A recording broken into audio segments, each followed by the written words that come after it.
from that one. So Miracle actually managing to walk away with an MYM scalp.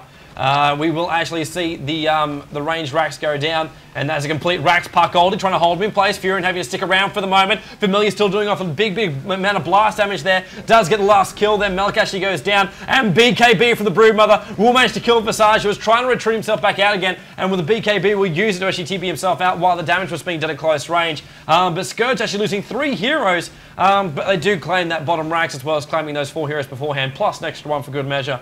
But that is that's really going to hurt Ghost to GG Net right now. Yeah, and Deuce, we're 26 minutes in, nearly 26 minutes in, and Deuce has still got no farm. She still doesn't have her Lincolns up by any way. She doesn't even have a Perseverance. So that is that didn't quite work out. I was not too sure of trialing Dusa, to be honest, especially with Visage, who's not necessarily a farm-dependent hero, but he is definitely very strong if he gets a fast mecha and a fast hood and pipe to help out his team. So the early game pushing power of Furion and Broodmother did pay off, while Morphling was free farming. And does Morphling have an Ethereal Blade soon? Not yet. He has an Eagle Horn on top of himself right now. Well, that's still it's still fairly fast. He's currently running around with an Invis rune, heading up around the top, hoping to find a roaming VS, who is actually running his tail back towards the main base. Okay. No, he's just getting the farm top lane. GG Net, they are definitely losing out. They are currently losing the grasp of this game.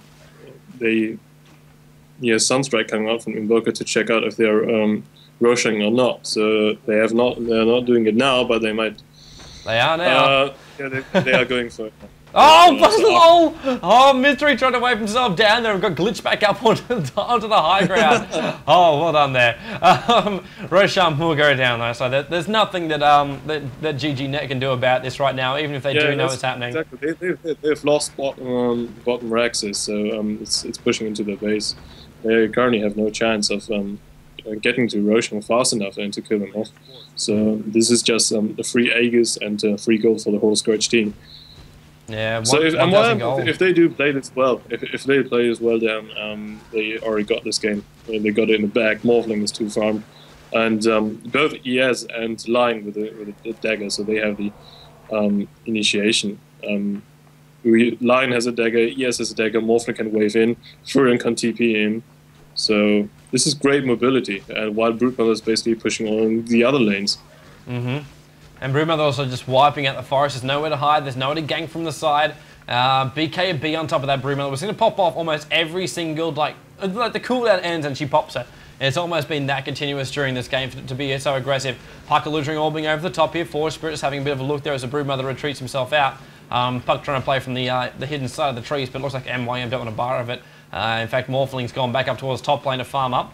We've got 1,500 gold on top of him with the Eagle Horn as well. I'm pretty sure he's got more money than that. Like the Crow's currently flying back.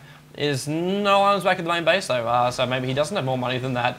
But still, ready to push themselves out. Lion with an Invis room once again. He's going to come in and see Kurokai. Hex goes off. And is that a blink on top of the Broodmother as well? In fact, yes, Lacoste gets the last hit on that one with the Spiderlings popping out from Kurokai's dead corpse. And they will now be able to push down onto this tier 2 tower. Kurokai's got 50 seconds on the bench for actually dying then, so they will easily push this tier 2. Yeah, and they will probably get mid-rex as well if Kurokai doesn't buy back. Broodmother having a blink dagger, so now all Scourges they have a initiation tool. And Dusa is still not farmed enough to do any real damage. She's going down fairly fast, and she still does not do any damage. So that has been sort of a fail.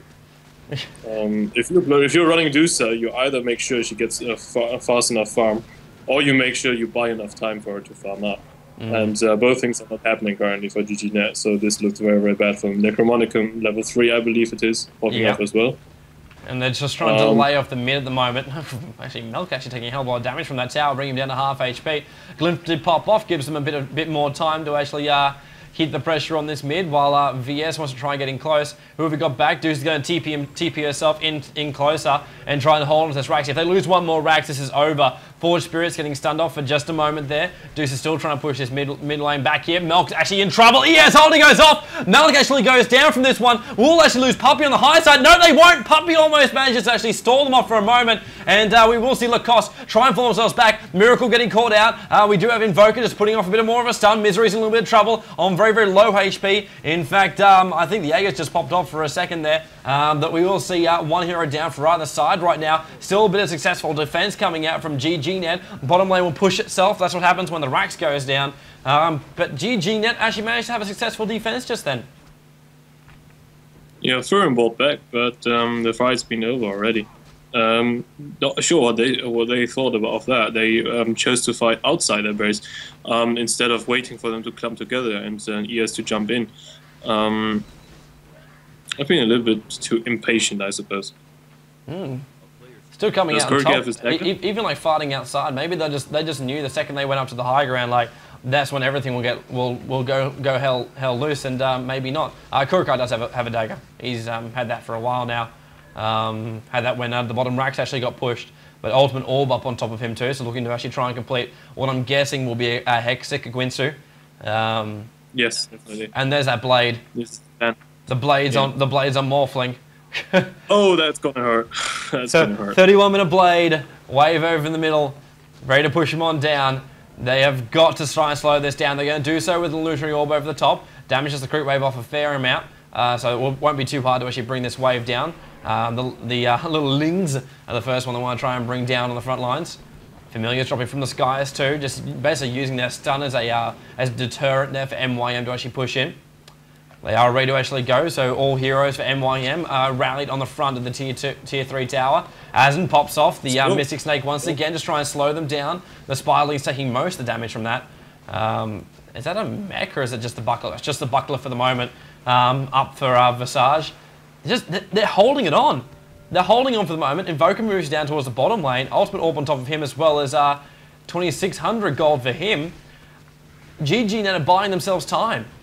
Maybe that's why MYM just want to keep on buying back. They want to keep this pressure on because they realize if this game goes any longer, we could get in trouble. Oh, the initiates on the bottom lane. They're not going to wait any longer whatsoever. There goes Invoker. There goes VS. They're keeping the pressure on now with Visage rolling himself down towards that bottom lane. Morphling's on very, very low HP. He still has that Aegis. There goes the Aegis model finally popping off now. And Miracle getting stunned off for just a moment. Kurokai staying around. ES Fidget goes off once again, just slowing Invoker down and removes a replica at the same time. Mid lane still being pushed, pushing Milk back. There goes the tier 3 tower, and they will keep the pressure on. Morphling waves over the top. A wall of ice is all Invoker can throw up to try and slow down this pressure that's coming in from GGNet, and the wave is pushing through the bottom, and even the mana drain from Lion coming from down very, very low. Kurokai having a bit of a look around, but we'll just basically hold on towards this bottom lane. But GGNet, they haven't lost that mid-Rax, and in my mind, they've got to consider that battle as a victory. Yeah, they still managed to sort it off, but still the tier 3 tower mid went down. Not sure, it's not really a victory. It's not a victory for either side. Invoker brought back to be able to defend it successfully. So that was a good move. But on the other hand, it was a very smart play by MYM going in not from the front door, but from the back door. It's not really backdooring in terms of Dota backdoor, but they went in from the already pushed in bottom racks and then initiated from there. So that was a very good move. There's Shaker's going for Aghanims, isn't he? Yes. Deuce has got Hermantisar up first. She's not even going for Lincolns. Yeah. It's not a bad choice. It's not a bad choice by any means, since it's good for countering the push. But on the other hand, it just fuels Earthshaker's ultimate even more. So it's sort of a double-edged sword. Well, you can't, like, at this point, like, they do need to actually stop the push at all costs. So even if DOTA can like take off that mid lane, they can stall them in that middle lane for a while with just 4 heroes. And what we're running around with Melk, Ring of Regeneration up for him too. But yeah, the DOTA, I think, is literally going to have to like hold off this entire wave right now. You're right. We'll need the Lincoln Sphere. But for the moment, I think the Mans is going to be more important. hold off the waves, buy themselves a little bit more time. Hood of Defiance now up on top of Invoker as well as the Ultimate Orb, with still 1900 gold up his sleeve as well. So Invoker is actually pretty farmed up for where he should be. We'll bring up the CS scores very, very quickly as well. And Invoker's back up to 190 for 30. So considering they're on the back foot a hell of a lot, 231 for 29 is the highest, which is Morphling in the hands of Misery. His nearest to him is 127. That's on the back of Broodmother. Broodmother with 40 neutral kills to add to it, though, so you can basically count those 160. 144 for Azin, 129 for Kurukai, 35 and 45 for Puppy and Miracle. Put them in the opposite order. But as far as the farm goes, like, you'd probably say it's actually still pretty level between the two teams now. Kills, obviously, there's only 5 the difference of that one. The racks does actually hurt, but I hate to actually say it, but as far as it goes, the game is still pretty balanced, bar the racks. Yes, the game is still good. GG, it's not over for him yet, and Deuce just gets stronger the longer the game gets. And Invoker also, his power level just increases dramatically, and the more he pumps into all his elemental, his elements, and Kuriki also getting closer to his sheep. So that should certainly help. Oh yeah, Deuce not getting Lincoln's